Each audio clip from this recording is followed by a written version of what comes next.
નમસ્કાર. ચાલો આજે આપણે સૌ એક ખૂબ જ મહત્વના વિષય પર વાત કરીએ, પ્રાજનનિક સ્વાસ્થ્ય. જુઓ, આ માત્ર કોઈ જીવવિજ્ઞાનનો પાઠ નથી, પણ આપણા બધાની શારીરિક, માનસિક અને સામાજિક સુખાકાલીનો એક ખૂબ જ અગત્યનો પાયો છે. આ એક એવી સફર છે જેની શરૂઆત તરુણાવસ્થામાં થતા શારીરિક ફેરફારોના અંગત અનુભવોથી થાય છે અને એ વિસ્તરીને એક મજબૂત અને સ્વસ્થ સમાજના નિર્માણ સુધી પહોંચે છે. તો ચલો આ દરેક પાસાને આપણે એક પછી એક ઝીણવટપૂર્વક સમજીએ. આપણી આજની આ સમજૂતી માટેનો જે આધાર છે એ સાધના વિદ્યાલય મોરદેવી અને એમના વિજ્ઞાન શિક્ષક શ્રી વિશાલ એ ચાવડા દ્વારા તૈયાર કરાયેલી અભ્યાસ સામગ્રી છે. આટલી સચોટ માહિતી પૂરી પાડવા બદલ આપણે સૌ એમના આભારી છીએ. તો સૌથી પહેલો સવાલ જે મનમાં આવે એ છે કે પ્રાજનનિક સ્વાસ્થ્ય એટલે શું? શું આનો અર્થ ફક્ત એટલો જ છે કે આપણું પ્રજનનતંત્ર રોગમુક્ત હોય? ના, જવાબ આના કરતાં ઘણો વિશાળ છે. વિશ્વ સ્વાસ્થ્ય સંગઠન એટલે કે WHO મુજબ પ્રજનન સ્વાસ્થ્ય એટલે પ્રજનન સંબંધિત દરેક બાબતમાં શારીરિક, માનસિક અને સામાજિક રીતે સંપૂર્ણપણે સ્વસ્થ હોવું. આનો મતલબ એ છે કે વ્યક્તિ એક સુરક્ષિત જાતીય જીવન જીવી શકે, પ્રજનન માટે સક્ષમ હોય અને સૌથી અગત્યનું, ક્યારે અને કેટલા સંતાનો જોઈએ એ નક્કી કરવાની સ્વતંત્રતા પણ ધરાવે. હવે જ્યારે આપણે પ્રાજનનિક સ્વાસ્થ્યની વાત કરતા હોઈએ ત્યારે જાતીય સંક્રમિત રોગો, જેને આપણે STDs કહીએ છીએ, એના વિશે જાણકારી હોવી ખૂબ જ જરૂરી છે. આ એવા ચેપ છે જેની જો અવગણના કરવામાં આવે તો એ ગંભીર આરોગ્ય સમસ્યાઓ ઊભી કરી શકે છે. આ રોગોના મુખ્યત્વે બે પ્રકાર પાડી શકાય.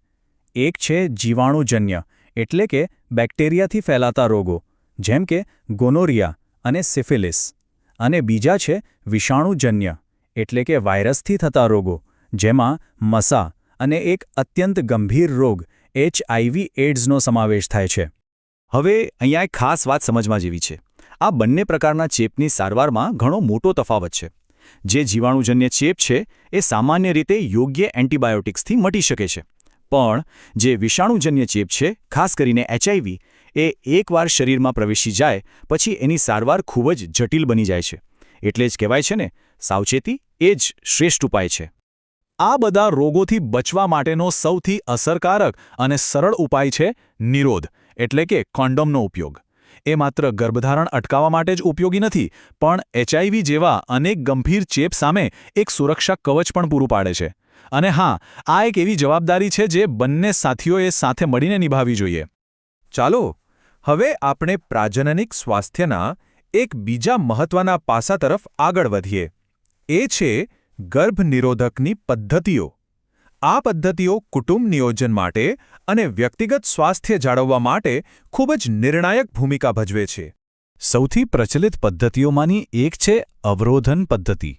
જેવું એનું નામ છે એવું જ એનું કામ છે.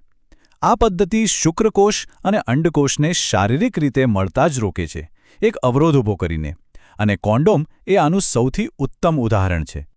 બીજી પદ્ધતિ છે રાસાયણિક પદ્ધતિ, જેમાં મુખ્યત્વે ગર્ભનિરોધક ગોળીઓનો સમાવેશ થાય છે. આ ગોળીઓ શરીરમાં અંતઃસ્ત્રાવોનું સંતુલન એવી રીતે બદલે છે કે જેથી અંડાશયમાંથી અંડકોષ મુક્ત જ ન થાય, અને જો અંડકોષ જ મુક્ત ન થાય તો ગર્ભધારણની કોઈ શક્યતા રહેતી નથી. પણ હા, એક વાત યાદ રાખવી જરૂરી છે કે આ ગોળીઓ હંમેશા ડૉક્ટરની સલાહ મુજબ જ લેવી જોઈએ. ત્રીજી એક ખૂબ જ અસરકારક પદ્ધતિ છે IUDs, એટલે કે ઇન્ટ્રાયુટેરાઇન ડિવાઇસ. કોપર-T જેવા ઉપકરણોને કોઈ તબીબી નિષ્ણાત દ્વારા ગર્ભાશયમાં સ્થાપિત કરવામાં આવે છે, અને તે લાંબા સમય સુધી ગર્ભધારણ સામે સુરક્ષા આપે છે. હવે વાત કરીએ કાયમી ઉકેલોની. એવા દંપતીઓ કે જેમનો પરિવાર પૂર્ણ થઈ ગયો છે અને ભવિષ્યમાં તેઓ સંતાન નથી ઈચ્છતા, તેમના માટે શસ્ત્રક્રિયા દ્વારા ગર્ભનિરોધક એક અત્યંત સુરક્ષિત વિકલ્પ છે. આ બંને પદ્ધતિઓ ખૂબ જ સરળ છે. પુરુષોમાં જે પ્રક્રિયા કરવામાં આવે છે તેને નસબંધી એટલે કે વેસેક્ટોમી કહે છે. એમાં શુક્રકોષોનું વહન કરતી શુક્રવાહિનીને અવરોધિત કરી દેવામાં આવે છે. એ જ રીતે સ્ત્રીઓમાં જે પ્રક્રિયા થાય છે એને ટ્યુબેક્ટોમી કહે છે. એમાં અંડકોષનું વહન કરતી અંડવાહિનીને અવરોધિત કરવામાં આવે છે. આ બંને પદ્ધતિઓ કાયમી અને અત્યંત સલામત છે. પણ આ વાત અહીં પૂરી નથી થતી. એ સમજવું ખૂબ જ જરૂરી છે કે પ્રજનનિક સ્વાસ્થ્ય એ માત્ર એક વ્યક્તિગત પસંદગીનો વિષય નથી, એ આપણી એક મોટી સામાજિક જવાબદારી પણ છે, કારણ કે આપણા નિર્ણયોની અસર આખા સમાજ પર પડે છે. અને આ એક અત્યંત ગંભીર મુદ્દો છે.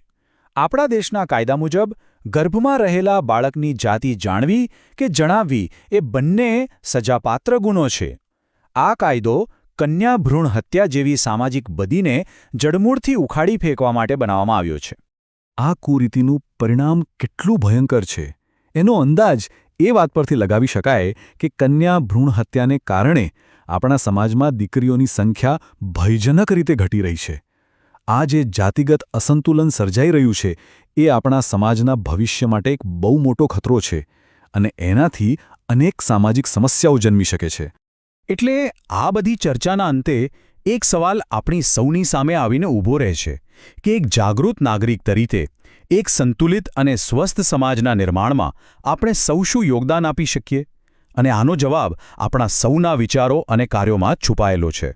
જો તમને આ સમજૂતી ગમી હોય અને આવા જ મહત્વપૂર્ણ વિષયો પર વધુ જાણકારી મેળવવી હોય તો અમારી આ ચેનલને લાઇક, શેર અને સબસ્ક્રાઇબ કરવાનું ભૂલશો નહીં. આભાર.